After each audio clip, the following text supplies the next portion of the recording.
هنشرح دلوقتي السلايد. يعني ايه سلايد؟ تعالوا كده نشوف يعني ايه سلايد وازاي نقدر نستخدم السلايد.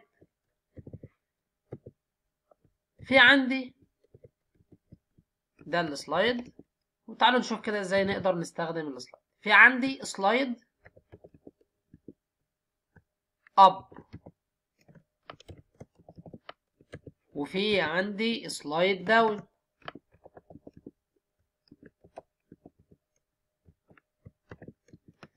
وفي عندي سلايد توجل.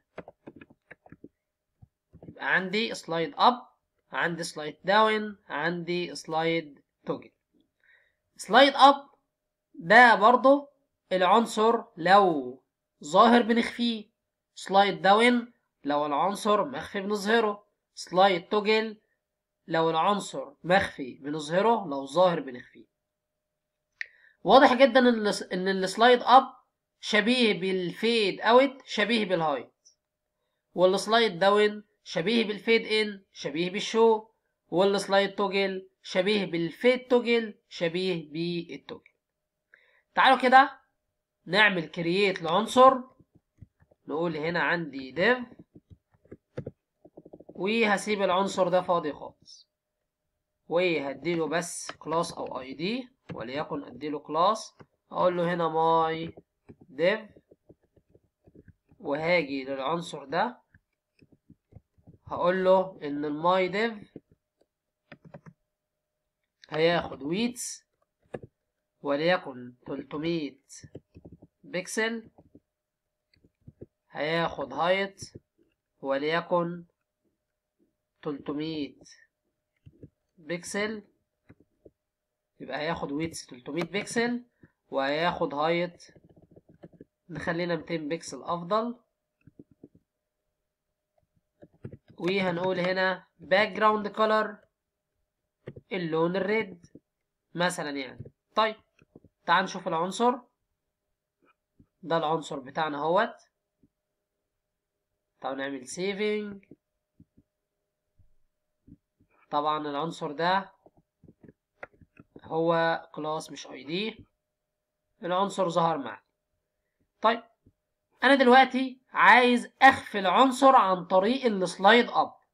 اعمل سيلكت للعنصر الاول. انا عايز اشتغل على مين؟ عايز اشتغل على الكلاس اللي اسمه my div، واجي هنا اقول له دوت سلايد اب. هقول له هنا سلايد ايه؟ سلايد اب. حتى هنا هتلاقي بيقول hide the matched element with a sliding motion، يعني بيعمل لي hide في الاول والاخر. تعال كده نشوف العنصر. اعمل ريفريش، هلاقي العنصر اختفى. العنصر هلاقيه اختفى. طيب نقدر نديله سبيد. اقدر اديله سبيد هنا، وليكن هقول له 5000 ملي سكند، يعني اخفي لي العنصر بسبيد 5000 ملي سكند. زي ما انت شايف ايه اللي بيحصل معايا. هتلاحظ ان الهايت بتاع العنصر او ارتفاع العنصر بيفضل يقل يقل يقل يقل لحد ما يوصل لصفر، واول لما يوصل لصفر بياخد ديسبلاي نون. يبقى السلايد اب بيختلف عن الفيد اوت وعن الهايد في طريقة اخفاء العنصر.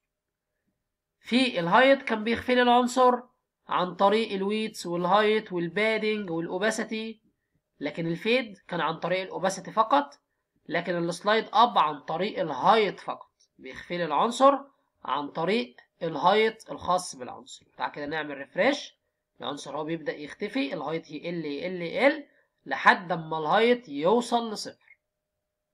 طيب تعالوا كده نشوف السلايد داون.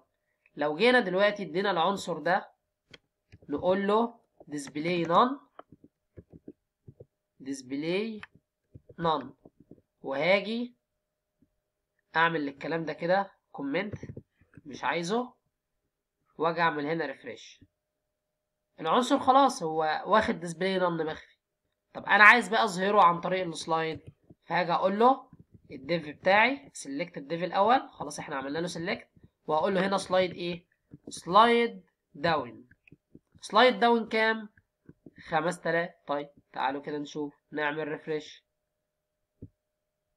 هلاقي ان العنصر حصل له سلايد داون في المدة بتاعتي، والاحظ ان الهايت عمال يزيد، الهايت بيزيد بيزيد بيزيد لحد ما يوصل للهايت كامل، الهايت كامل اللي هو انا مديله 200. نعمل ريفريش تاني، يبقى العنصر كان واخد ديسبلاي نون، اخد على طول ديسبلاي بلوك، والهايت بتاعه يبدأ يزيد لحد ما يوصل لل200 وبعد كده يعني. ده كان بخصوص السلايد داون. طيب عندي برضه سلايد توجل. طب السلايد توجل ده شغال ازاي؟ تعالوا كده نعمل ريفريش. سلايد توجل العنصر مخفي بيظهره، العنصر هو مخفي يبدأ يظهر العنصر لحد ما يوصل ل 200. طبعا ممكن برضه ياخد سبيد وفاست. لو انا هنا قلت فاست، تعالوا نشوف، هلاقي التأثير بتاعي سريع، العنصر بيظهر بسرعة يعني بدلي بسيط كده، اكنه واخد 200 ملي سكند او حاجة بسيطة يعني. طيب لو جيت هنا قلت له سلو، فهلاقي الموضوع ابطأ شوية.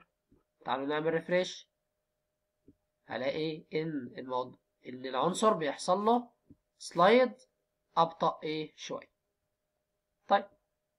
طب لو انا عندي اصلا العنصر مش واخد ديسبلاي نون، فكده العنصر ظاهر، فعن طريق التوجل هيخفي لي العنصر. تعالوا نعمل ريفريش، العنصر ظاهر هيخفيه لي وبرضه واخد سلو، العنصر بيختفي اهو. العنصر بيختفي ازاي؟ بيبتدي الهايت يقل من اول الفول هايت للعنصر اللي هو 200 بكسل لحد ما يوصل لزيرو، وبعد كده بياخد معايا ديسبلاي نون، وبعد كده بياخد معايا ديسبلاي نون. يبقى احنا عرفنا ان السلايد عموما شبيهة بالفيد، شبيهة بالهايد والشو والتوب. سلايد اب شبه الفيد اوت، شبه الهايد.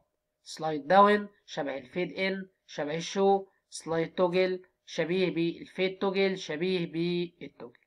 الفرق ان السلايد عموما شغال على الهايد، لكن الفيد اوت شغال على الاوباسيتي. الهايت والشو والتوجل شغال على الهايت، شغال على الويتس، شغال على البادنج، شغال على الاوباسيتي. ده كان باختصار شرح السلايد.